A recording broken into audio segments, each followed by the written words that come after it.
let's not make this sound like it's the end of the world either. Okay, we'll get through this corona crap.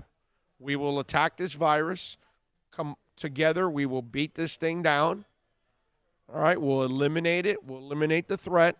We'll stop losing people. It's the most important thing. And then we'll get to a great football season. Because I know we're going to have a great football season. I was jacked for last year.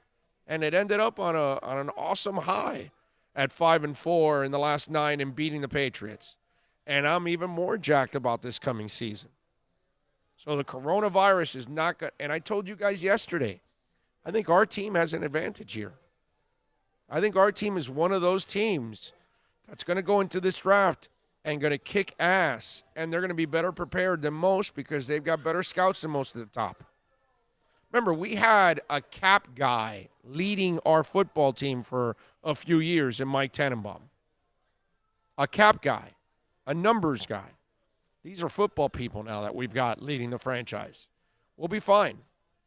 And those small school guys that slip through the cracks and don't get workouts and all that other stuff, these guys are going to hit on those kind of guys because they're going to know those kind of guys. Because they're hardcore, man. Marvin Allen, Reggie McKenzie, and Chris Greer. And Brian Flores is also scout at heart, too. So you got a coach that also knows about scouting. That's what I love is that the input you have from 4 guys at the top of that franchise. It's just awesome. I can't tell you enough about how good it's going to be. I keep telling people this, and they're like, man, how can you be so positive about this? It's what I know. It's what I see.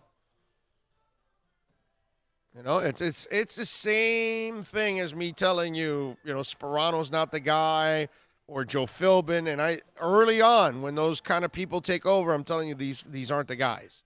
Or Mike Tannenbaum or whatever. It's just track record. You kind of know. And I just telling you, I know that the Dolphins are going to be an absolute monster. And here's where this becomes a benefit to the Dolphins.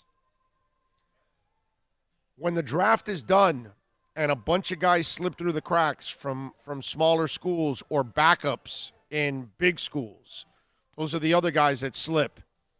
And they fall out of the draft or they fall to the back end of the draft, in this case, falling out of the draft. And so you saw how they found Preston Williams last year, right? They're going to find a couple of those guys now. Bet your ass that they're going to find a couple of those guys. They're going to be able to do better in street free agency than they did last year. And last year they may have found a starting wide receiver in Preston Williams, which is enormous. All right, 1 hour down. We got a couple more to go. You know what? Before they even go street free agent, those 3 7th-rounders, man. Imagine. Yeah. You don't even have to wait. Those. Oh, yeah. Man, if we hit how many? You know what? Let me right now. 14. What should we anticipate? Good draft. 8. If we hit on 8. Oh, 8 would be. 8 would be incredible.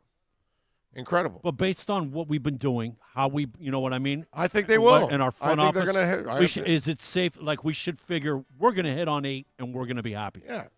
There's no doubt in my mind they're going to hit on a whole bunch of picks. Okay.